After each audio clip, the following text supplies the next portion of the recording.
everyone knows. You probably know each other better than I know you, but so we got Ray here, Arthur, Chris, and Jukshin? Yes, Jushin. Jushin. I'm Hello, sorry, Jushin. I'm a little bit late. Oh, no problem. No problem. I was thinking Gary was going to show up.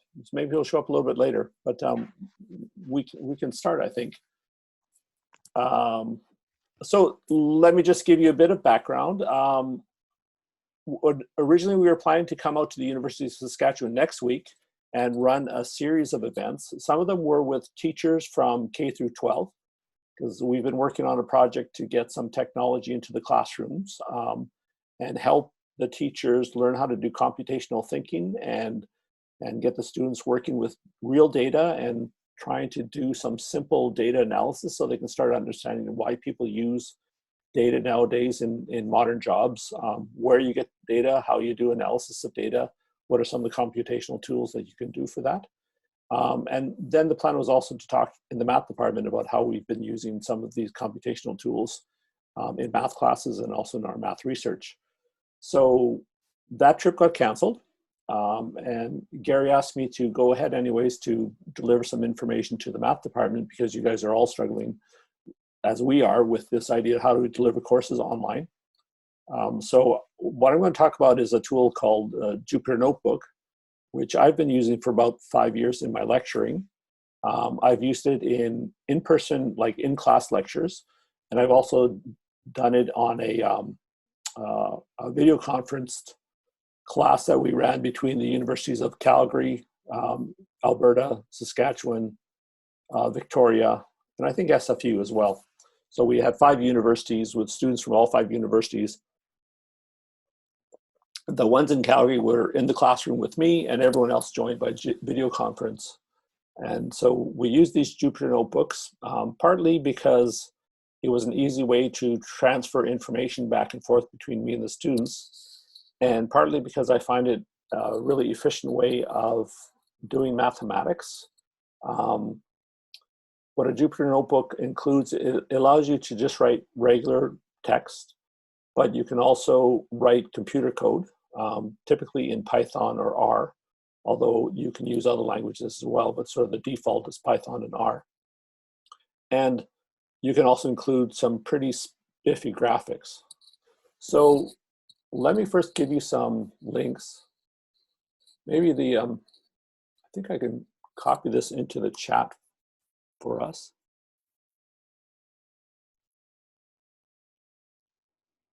So chat.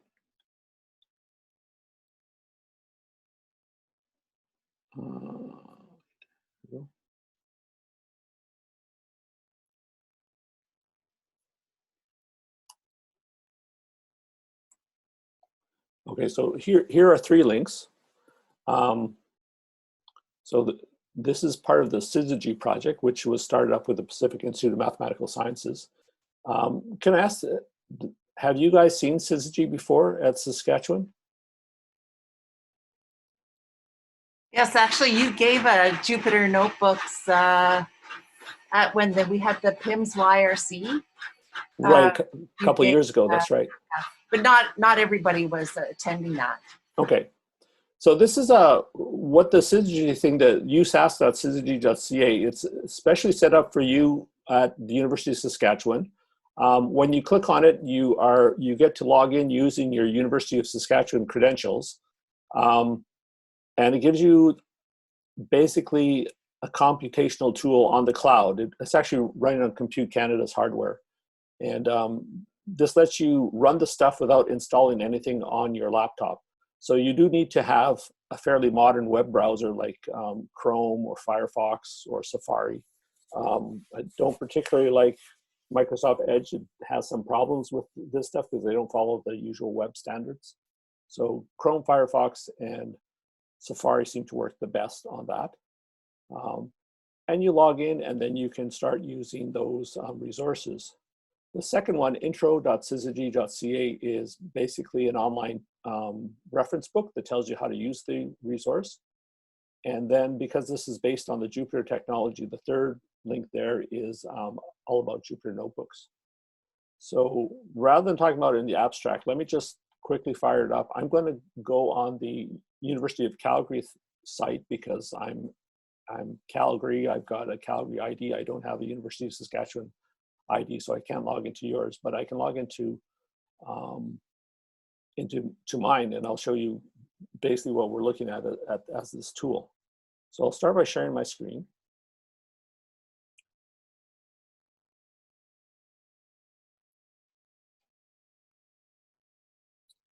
And hopefully you can all see that right now. So I'm running Chrome. And when you go to usas.syzygy.ca, you'll see a very similar looking web page, except it'll say University of Saskatchewan. And this little red box that says login, you click on that. And it brings up your, in this case, my University of Calgary authentication. So my UC IT identification is Michael, so Mike L. And then I have a password here. I click on sign in.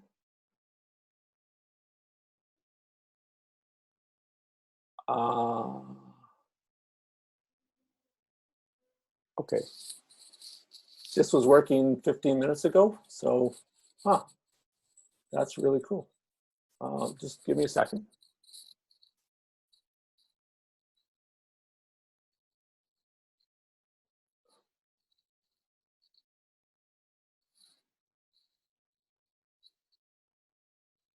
Okay, well, I'm a little bit annoyed by that. I do have an alternative, which I can do. So I won't be able to show you some of my cool stuff, but PIMS also has a syzygy account. And I guess it's worthwhile to know this as well. So anybody who worked with PIMS can use the PIMS account. So pims.syzygy.ca. In this case, you log in with your Google account. So it knows my Google account and it starts me up. And what you get is this little listing of the files and folders that are inside the account. So if you went to the same thing on usask.syzygy.ca, you would get something that looks like this. It's got maybe 1 or 2 folders and a few empty things. You can think of this as something like your desktop on your computer, where it's just showing you all the files that you have available. So whether you're in a Macintosh and you're looking at the Finder, or you're in Windows and you're looking at the File Explorer, this is just a listing of the files that you have available. And of course, if you click on one, you go into that folder, and there's more folders, and I can go into those folders. So you have folders nested in folders, and this is sort of telling you the path to the folders that you're looking at. So I'll go back to the initial one. And the idea is it's fairly straightforward to create a new notebook. So these are folders and files. I can create a new file, and I'll say I want a Python file, so I can program in Python. You click on that, it opens up a new tab, and you get this thing. So what is this thing? Well, it's a document. Okay, so just like a Word document, you can save it, you can make a copy, you can download it, you can print it, all that sort of stuff. So it's just like a regular computer document. The document itself lives up on the cloud. So if you save it, it's saved on the cloud. If you want to make a copy for yourself, you can download a copy and that'll put it on your own laptop. But this is just a simple file. And right now it's in a programming language called Python. So if you go 2 + 2 and shift return, it gives you the answer 4. And 2 divided by 2 is 1. So you can do straightforward calculations like that. But what makes this interesting for teaching is that in addition to doing simple calculations like this, you can actually switch to a typesetting language called Markdown. And you can just type, and then when you hit shift return, it typesets it for you. So that's not particularly interesting, but if I change things, I can say, for instance, put a hash mark here. It formats things. So here, this is a heading, and then this is regular text. Okay. So here I've got something where this is the raw code, and then when I typeset, it looks like this. And I think we're used to things like in LaTeX, we like to have lists of things. So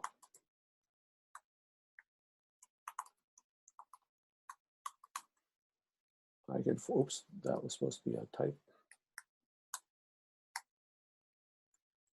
I can have itemized lists like that, right? And if you want actually numbers, I can go 1, 2, and numbers the list like that for you. Now, I'm not hearing anything from you guys. I'm hoping you're still all there. Are you all there? Oh, now I'm nervous. Yes. Yes, yes, of course. Okay, excellent. So feel free to ask me questions anytime as we go through this. Type in a message.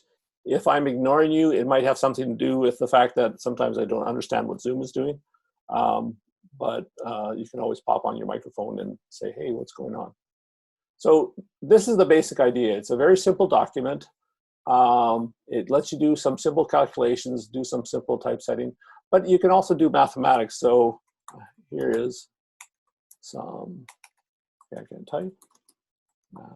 So like you might expect, it knows about LaTeX. So go the integral from 0 to pi of sine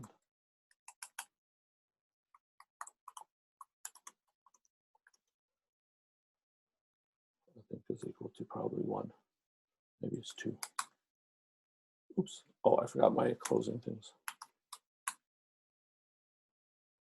Okay, helps if I can type. You need dollar signs. There. Okay, so that was really bad typesetting. That's just me being bad. So I should have underscore post pi. Yes, I hope that's correct. Even if it's not correct, you can still write incorrect mathematics. It doesn't check or anything like that. So the thing is, you can do mathematical typesetting, you can do some programming, and you can do some text. And that's sort of the 3 key things you need to do to create lecture notes. Let me show you maybe some lecture notes from a typical course. So this is a course I taught at Calgary about a year ago. And you can see within this folder, I have a whole bunch of assignments. I have a bunch of lectures. I have a list of all my possible lectures. I have midterms questions. I have some code for testing out ODEs. So it's a complete course. And I did it all. This was actually on my University of Calgary syzygy account. I have a copy on my hard drive because I like having copies of hard drives in case something else breaks down. But you can even have like a PDF here. So for instance, this course has a syllabus. Normally the syllabus would just show up, but it's not. So I don't know why. Okay, let me put that away for now. Normally those things show up. How to PNG? There you go. So there's my course syllabus. So Math 502, topics in applied mathematics. It has the usual stuff that you have, but what's nice is for your students, you can have all the stuff in one place. They don't have to go looking around on the university web pages to find all the stuff. Mike? Yep. You mentioned it's possible to do some programming. So if I copy paste something from MATLAB, would that work? MATLAB doesn't, okay, you can install MATLAB on your laptop and have your Jupyter Notebook talk to MATLAB. It's something I've done. Oh, that's good enough. Yeah, that's good. Cool, actually, yeah. Yeah. For students, it might be a little bit challenging for them to figure that out because you have to install something called a MATLAB kernel on the computer. And we haven't done it on the syzygy service because we'd have to pay the licensing fees. We've talked about doing it with Octave, which is like an open source version of MATLAB. What I find is I just learned Python because Python works as well as MATLAB and it does everything I want it to do. Maybe let me show you here. I'll look at lecture 1 so you can see what the course notes look like when they're completely done. So here is my course notes. This one actually set up as a slideshow, which I don't have running right now, but you can see you have headings, you have text, you talk about modeling. You can actually insert videos. So for instance, here's a YouTube video. This was a math modeling course, and I was suggesting to the students that, you know, this might be something they'd like to, I could put that full screen even. These are things that they might want to try to simulate in an applied math course. So there's all sorts of interesting devices in here, like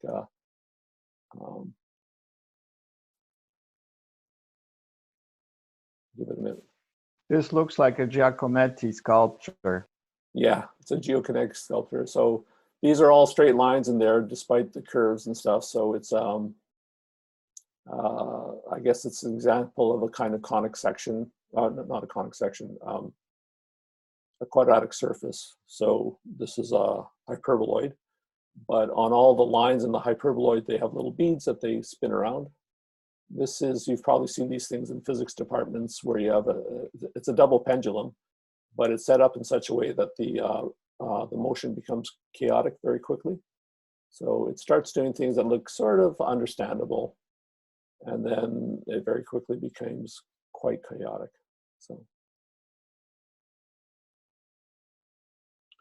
So since this was an applied math course, one of the challenges was to create a computer simulation of some kind of chaotic motion like that.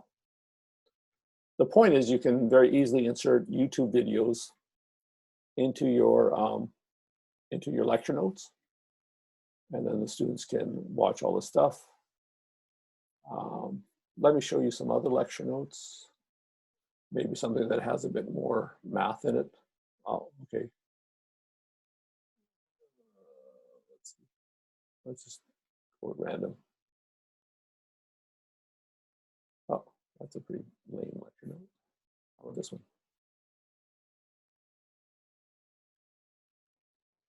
Okay, so we talk about the heat equation. If you have something that's cold and hot in the middle, eventually it'll cool off. And so you can set up the equations of motion, try to solve that. Again, I think what I'm trying to show you here is the fact that it's very easy to put nice mathematics into your stuff. And again, all the stuff is, each of these is a cell. So you can actually look at the cell and see how I wrote it. So this double hash mark tells me that it's a heading. You see I have some latex in here. I have some regular English, and then I have more latex. And again, when I hit shift return, it typesets it so I can actually see what I wrote.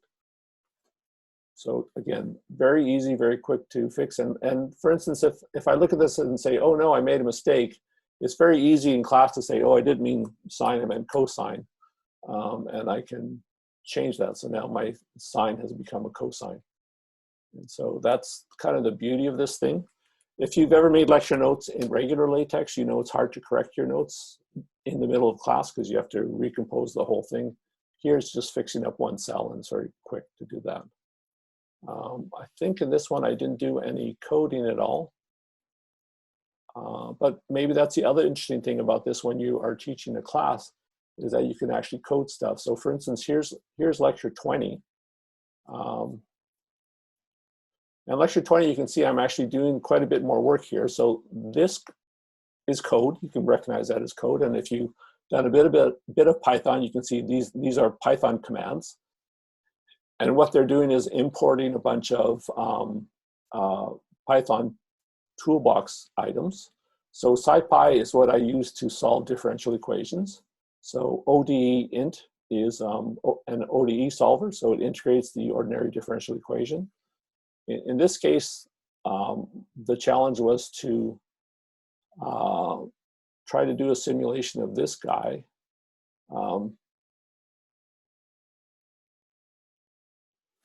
So this is BB-8 from Star Wars. So it's got a little ball sitting on top of a big ball, and they kind of roll around together. So I think we've all seen this version of Star Wars, and the idea is you have a ball on a ball, and somehow that moves around. So again, to sort of get the students interested in the project, I put in the YouTube video. And then I said, okay, well, how would we actually do this in a simulation? So for instance, here's some code that shows you how to draw a circle. So the key thing is a plot command. The plot command gives you a list of X values and Y values and then connects them up. So my X values are just cosines of a bunch of numbers, and the Y values are the sine of a bunch of numbers, and when you plot them, you get a circle. Okay, so that's a pretty straightforward plotting command. If I want two circles, one on top of the other, I have this thing here. Okay, so, and I have some reference lines. And then I said, well, we want to control the balls and control the reference lines. So here's a bit of code. And Python is kind of neat in that it allows you to add these little, what are called widgets. And as you move the widget, it changes a parameter, in this case, the angle that this line is at. So this is at 4.2 radians. I guess if I try really hard, I can get pi in there, 3.1. So 3.1 is almost pi, so it's almost 180 degrees down from the top. And I have an angle for this thing. And then I have an angle for moving the circle. So that's kind of the format for what the BB-8 is. It's a little ball on top of a big ball. So that's how I'm going to display things. And yeah, there's some code there. It might look like it's pretty hard, but it's really, if you've done a bit of coding, you can see I'm not working too hard. I've got my circle parameters. So those were the list of sines and cosine values. And then I draw various circles, the B circle, the S circle, and then some lines connecting things together. And then I just plot them all.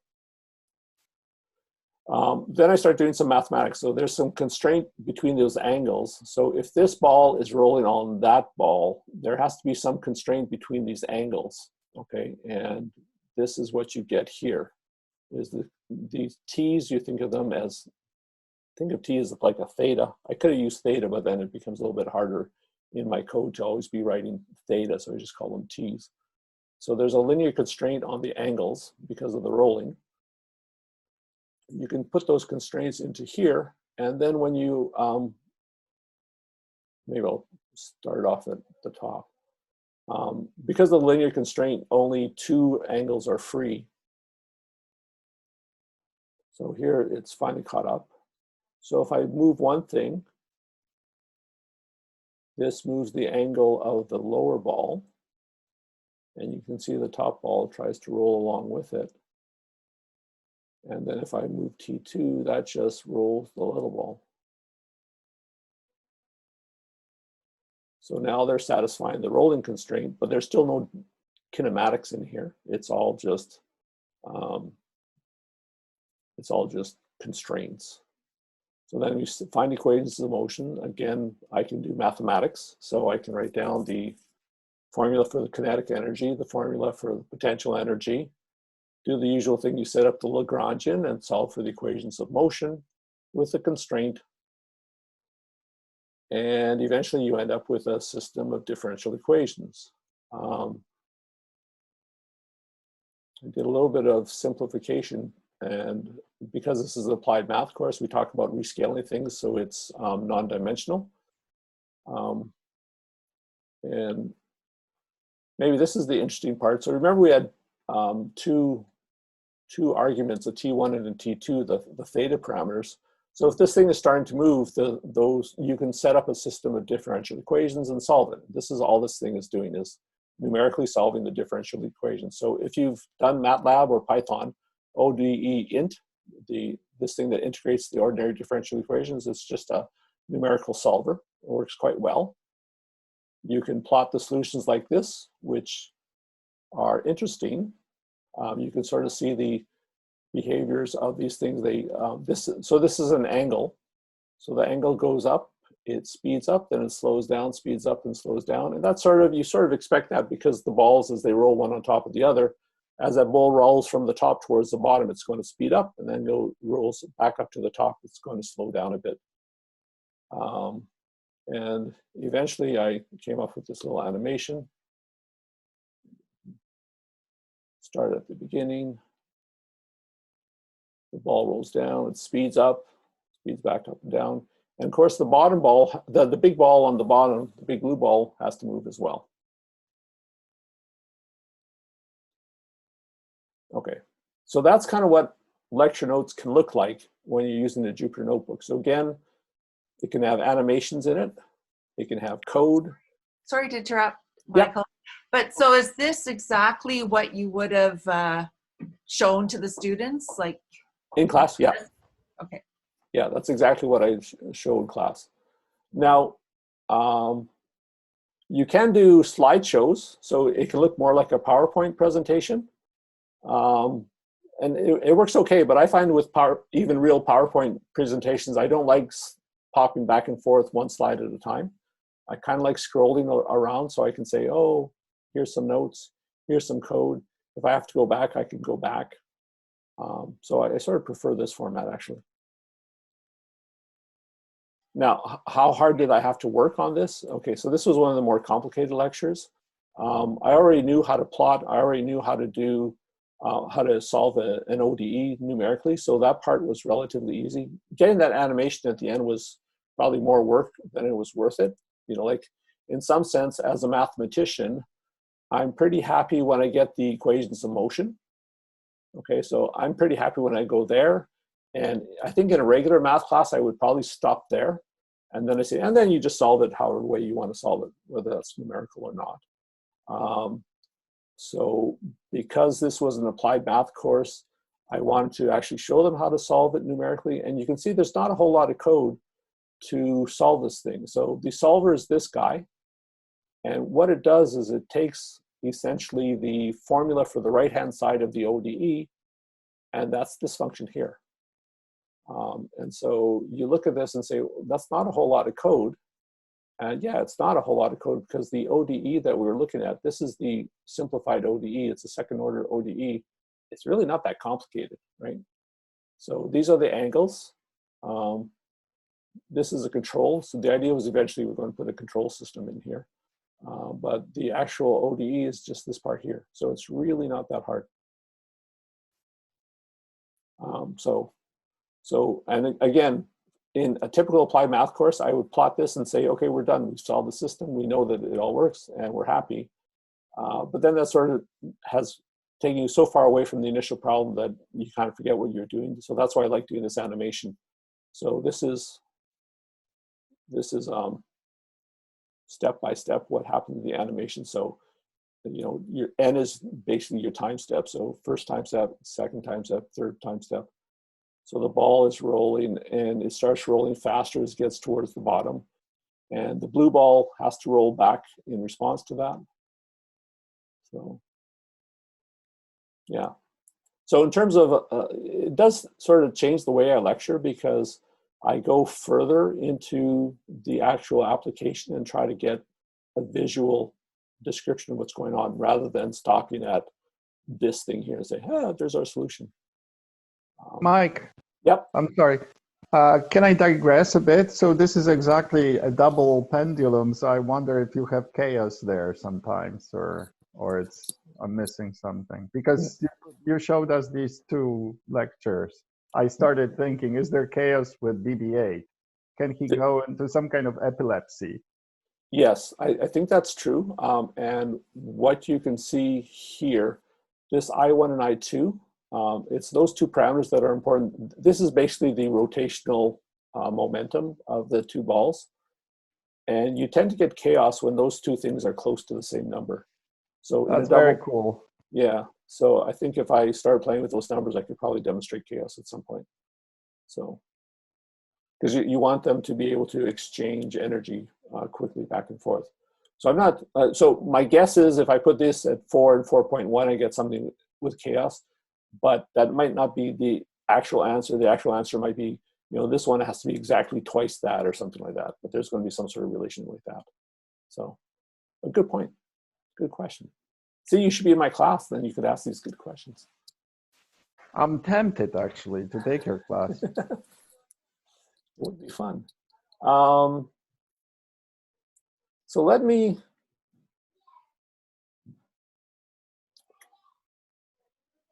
I'm going to try logging into University of Calgary again, just to see what happens.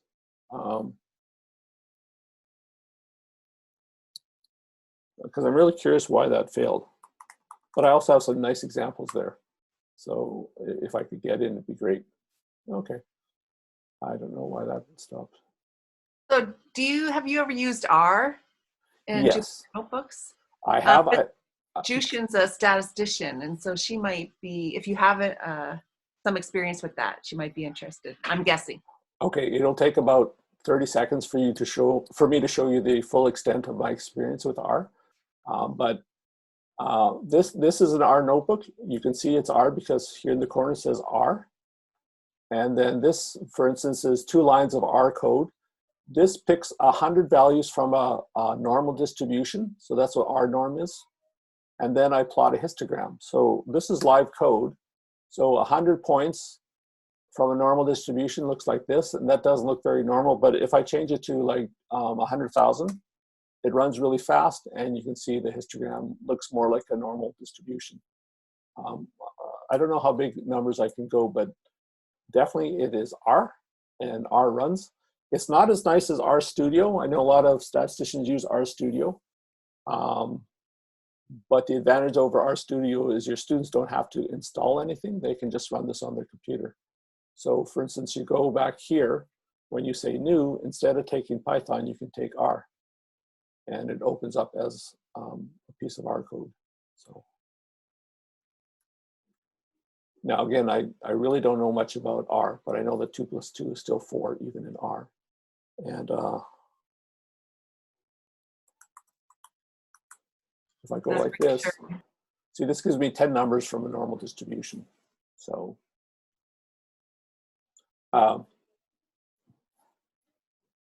yeah, maybe your colleagues know some R they want me to type in. Show me something cool.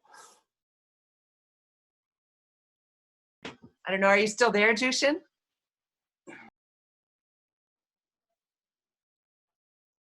I actually can't see who's here, which is kind of funny. Oh, yeah, I think she's still there.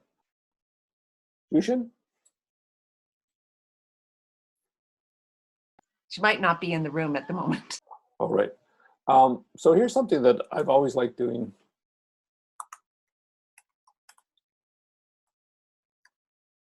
Okay, so that looks kind of normal. And then I say, well, what happens if I take that and I'm not sure how you square things in R. I guess *2 squares it, right? And so this gives you a distribution that's not normal. So because all the numbers have to be positive, so somehow it's shifted my whole distribution over to the right. And I guess one thing I do like about this toolbox is I'm on the web and I'm kind of going, I forget how to make the histogram look pretty, so I can go histogram in R, and it'll probably tell me how to make a histogram in R. And so you just read all this stuff, and this is the hist function. Like for instance, maybe I want more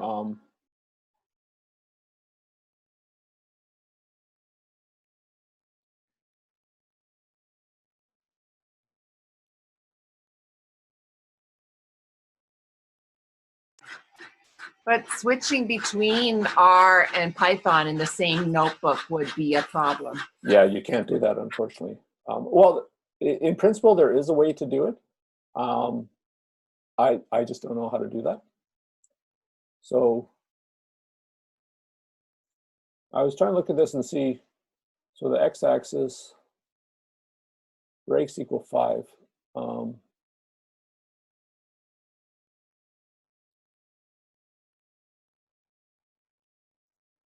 I'm just wondering how do you actually put in the arguments for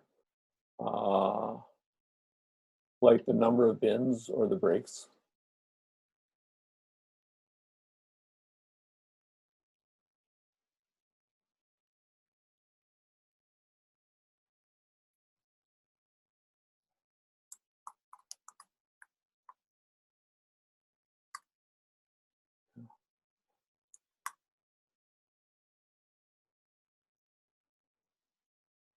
Oh, I see. I want lots of breaks. Okay, so there. Ah, okay, I like that. See, so now I know a little bit more art because I just read something on the web page. Then if I go with something like that, well, that's pretty cool. Okay, so I'm having fun. I don't know if you guys are, but anyways, R is there, and it's a complete set of R. I just don't use R much. Part of the reason is because everything I've wanted to do in Python, I've been able to do in Python, and so that works just fine for me.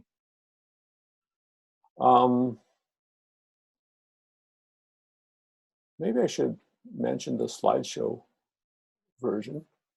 So it's not that hard to turn things into a slideshow. So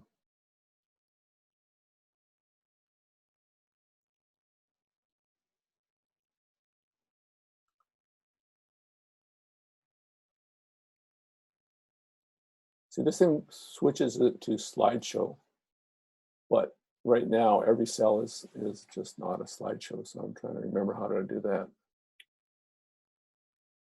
Okay, well, maybe this is a good time to introduce something else. So in the notes I gave you, I mentioned this thing called intro.syzygy.ca. So this is an electronic book. So we made this through PIMS. It's about how to use syzygy. So you get to start it. These are some of the universities that are currently using syzygy. So USask is there. It talks a bit about how you can use Python. Some basic things like how do you plot in Python? How do you do animations? So here's an animated sine wave. So it's not too hard to do in Python. People are learning data analysis. So you can actually do a data analysis from within Python. This has lots and lots of sample code that you can play around with. D3.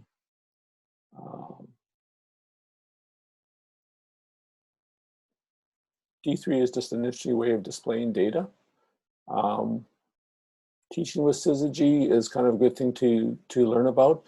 So there are these various tools to help you distribute information to the students. So Git puller, what that does is it grabs notebooks from a repository and lets your students run it on their syzygy account. But there's also another thing called MyBinder that lets you play around with other people's code without having to open an account anywhere. So those are kind of good things to look at. So this is certainly a useful resource to look at. I was going to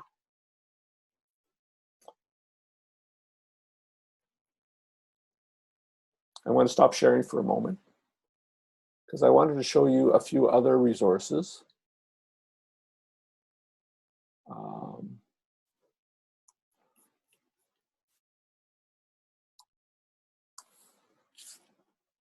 So I have a GitHub repo. So this one here, github.com/mlamoureux, that's all my collections of notebooks that you can look at and decide how to use them yourself or make things similar for your own courses. Callisto is the project we're working with students from K through 12, more like actually grade 5 through grade 12. And it follows the curriculums in Alberta and BC, and we're starting to do some things in Saskatchewan as well. But there's things about math, things about statistics, things about actually things in the humanities and social sciences. So it's an interesting resource to look at. And then there's this collection of interesting Jupyter notebooks, and you can see things that people can do with notebooks.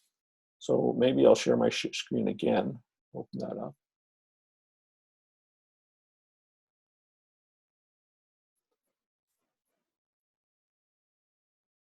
So this is this gallery of interesting notebooks. And you might want to look here in math and physics and say, oh, here's a single atomic laser model, because we all want to teach that in calculus.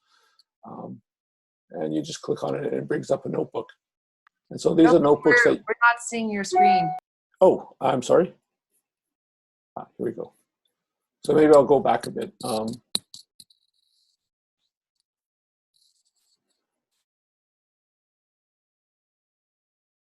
Okay, so this is the gallery of interesting Jupyter notebooks. So I should mention, Jupyter has been around for several years now, and people are using it for all sorts of research, pretty heavily focused on science rather than humanities, but there are some stuff in humanities that people are doing as well. So this is a good resource if you want to see what's out there, what people have done. So for instance, they have a section on mathematics, physics, chemistry, and biology. You click on that and it shows you lots and lots of stuff. So I clicked on this thing, a single atom laser model. And again, it has an author and some information about the latest Python notebook and where you can get it. And this is really just a picture of what's in the notebook. This particular thing won't run, but if you go up to this IPython notebook, you can download it and actually run it yourself. So he talks about how you model. Maybe you guys know enough about lasers. Lasers have two mirrors, and light bounces back and forth between the two mirrors, and they try to stimulate some atoms of whatever material it is in there, and you want to get them to all produce a wave at the same time. So that's how you get a laser light. That's the three essential components: two lasers and some interesting material in between. So again, he's set this up as a numerical problem. He's got his operators. He sets up some big matrices, does some calculations, computes some energies, and gets some pictures. So again, this one's pretty heavy on the programming, not so much on the mathematics, but that's kind of your choice when you're working with the Jupyter Notebook. You can focus on your text and math, or you can add lots and lots of code if you want as well. Just to chime in, people have to know what the Wigner function is. So that's kind of advanced math, because you have, that's a Fourier transform-based quantum transform. Yeah. Yeah, one thing I really like about Python is, so the toolboxes that are out there, even the standard ones, know about special functions. So if you don't know what the gamma function is, you can load in scientific Python. So it's a notebook called SciPy, and type in the gamma function and you can plot the gamma function. And if you want to work with complex value gamma function, it's there as well. They're Bessel functions. People talk about Bessel functions all the time, but if you're working in Python, it's very quick to plot a Bessel function, and it's just there in the code. And so I like the fact that you can just pull up these things and plot them without having to write a whole bunch of code yourself. They're just there in the toolbox. So that's pretty handy. So Mike, yeah, what's in it for the authors of these Jupyter books, other than acknowledgement and sort of helping one another, networking? Is there a special kind of recognition for it? Is it a product? Is it a book you could market? What is it really? Yeah, so Jupyter, the project itself, Jupyter, is open source, and it's funded basically by the goodwill of people who are putting effort into it. And I think the way the licensing typically works is, if you wrote a really, really cool notebook, I don't think there's any effective way to sell it, so you can't really make money on it. Even for things like textbooks, so like our this syzygy textbook, I mean, that's all free. So I wrote most of the textbook. Oh, cool. There's actually the source for it. So it's a little bit weird that it is all open source and essentially free. On the other hand, a lot of the people who are contributing are university professors who are paid their salary no matter what they do, and they're typically not looking for royalties or anything like that in this kind of a project. So, but possibly the publishing houses are trembling in their knees, right? Because this is sort of cutting into their business. Well, that's actually kind of one thing we're hoping, is that people will start turning to platforms like this to publish their material. I mean, this stuff is much more interesting than what you get from, say, Elsevier, because you can have live code and dynamic examples in your text, whereas the traditional publishers, even when they put things online, it's like it's a carbon copy of something on paper. And so it's not very live or dynamic or anything like that. Whereas these things, it has actually active elements, and people can take the elements and modify them and explore them as they like. So very intriguing. The way that you have this textbook displayed, was some processing done? Was this the binder thing, or is what? Oh, so this textbook, well, there's a lot of tools online for creating this. This particular one was created in Hugo. I actually thought we had some information about how we did this. Acknowledgements. Yeah, so this particular site was built by James Colander, so he's the head of PIMS, using Hugo. So Hugo is just a software tool for creating books. So if you've never used something like that, basically you have a bunch of text files, sort of one file for each section in your book. And within that file, you can have, well, text, of course. You can have graphics and pictures. You can have computer code. You can have mathematical formulas and stuff like that. So that's basically how we wrote it, was using the Hugo tool. So I've used something else. So there's something called Gitbooks, which is a similar idea. So you put together a bunch of files and it releases it all as like it's a textbook. I wish I could show you the one that, what happens if I type Gitbook?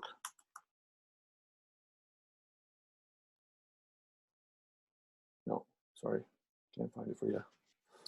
Mike, another random question, but I'm intrigued. Do we have any sort of on-the-ground technical support, somebody who could, let's say, work with our material and just cast it in this format? Just, you know, to sort of grab a foothold in this environment and then, you know, work with that, develop further? Not really. So part of the reason is we just don't have the money to like hire a technician to do that kind of stuff. With the Callisto project, which is a different project, we are developing curriculum for K through 12, and they're actually looking for teachers who are willing to look over notebooks or make suggestions on what kind of notebooks are needed in the curriculum. And so that's a place where if you're developing something that you think might be used in the high school, then we can get people to work with you. At the moment, if you want to talk to me and look for suggestions, I'm happy to do that. So far, we're not swamped with requests for that kind of thing. So I'm happy to work with people I know and show them how to get started and stuff like that. That's very generous of you. And no, I'm not surprised. Of course, we don't have the resources to sort of set services that in place, right? But thanks. Yeah, it's really interesting. Like Compute Canada is putting in a lot of resources in terms of giving us hardware and time on the hardware to actually support all this stuff. So there is some fairly intensive computing going on in the background, but then they don't seem to have money for technical support in the sense that if something breaks, you kind of have to know who to talk to before it gets fixed. So that's a bit of a problem. It's something we're working on. But as it is already quite impressive. I wonder what it costs to have the support, the machinery and the software just put in place, this whole project assembled, presumably on some grants from NSERC or other. Yeah, so Compute Canada is funded by the federal government, and so they always have to answer to them as to why they're using the money the way they are using it. So what we did is we actually put in a request to Compute Canada saying we need this much compute time using this much of your CPU and this much of your memory and that kind of stuff to support the system. And they said yes. And then over time it's grown. So this has something like over, I forget, 25 or 30,000 users across Canada right now, partitioned up basically by university. Now, not all 30,000 people are on at the same time, but that's how many people can access the system at any one time. And you see that the usage goes up and down depending on, like in the summer, people aren't using it much. When it's around midterm time and final time, the students are using it a lot. So Compute Canada has been able to expand their offerings to us to keep this thing going. So that's been really good so far. But so far, we haven't needed to go anywhere else other than Compute Canada and PIMS, of course. So. I see, thanks. Yeah. I should mention also, it's Unix in the background. So if you are a Unix person, you can actually open up a Unix terminal and start modifying things the way you want to. So it's a little bit weird in the sense that you have access to Compute Canada's hardware without actually setting up an account with them. If you've ever tried to get an account from Compute Canada, it's easy in the sense that they're quite willing to give you an account, but there's a lot of paperwork to go through before they actually give you access. So the nice thing about syzygy is you don't have to deal directly with Compute Canada. You just sign in using your University of Saskatchewan credentials and you're online. That's awesome. I'm aware of the hurdles when you're trying to get some time allocated from Compute Canada officially. This is easy, yeah. Yeah, it's really quite easy. So, Michael, I have a question for you. Have you ever asked students, or like when you give them assignments, have you ever asked them to use Jupyter Notebooks to write up their assignments and hand them in? yeah, so I've done 3 classes now where I was asking the students to use Jupyter Notebooks. What I found was a little more than half were quite willing to learn Python when they hadn't learned it before, and to actually present things in a Jupyter Notebook. So it's a little more than half. The undergraduates were more keen to pick it up than the graduate students. I found with a lot of graduate students, they knew how to do things in MATLAB, and they're quite happy to do it in MATLAB, and they didn't want to switch to anything new. Now, I don't have a problem with MATLAB. The problem I have is that when someone gives you a pack of code, you don't really know how it works until you run it itself. And the students typically aren't that very good at sort of running their code and then displaying it in a way that you can read it easily. So with the Jupyter Notebook, the code is part of the text write-up. And so they can say, here's my code, this is what the picture looks like on the output, this is my analysis of the data or whatever. And so it's all one coherent package. Whereas the people who are working in MATLAB, they sort of give me some code and then give me some text in 2 separate documents, and you try to make sense of it all. So. Yeah, that's interesting. I mean, right now I do my numerical analysis for the undergraduates in MATLAB, and it certainly can be done. They can use the publish command, and it seems to be decent. And yeah, they do, you know, resist learning anything new sometimes when it comes to programming. At least some of them do. So I'm trying to weigh the. I mean, clearly I see the advantages to being able to do this. But then that forces them to learn Python instead of MATLAB, and I find I'm a bit worried that there's a bit of a greater hurdle there, right? Than not. Well, one of the things I find is the students, when they go out looking for jobs, people in industry are definitely looking for Python programmers. MATLAB is not that common. You know what? There might be a few places like I don't know, MDA, the aerospace company here. They're based in Vancouver, near Vancouver, and they like MATLAB. But most of the tech companies around here, they expect you to know Python or R because they're doing a lot of data science, or they want you to talk to people doing data science, and that's what people use all the time. So in terms of utility for a job, I think Python's way more valuable than MATLAB. Yeah, I would agree with that for sure. And for my own research, I've stopped using MATLAB. I use Python and I use Julia. Those are my go-to languages now. And a little bit of JavaScript, but that's just because I like cool displays and stuff. So I kind of stopped using MATLAB, which really surprises me because I've been using it for 20 years and now I've moved on. So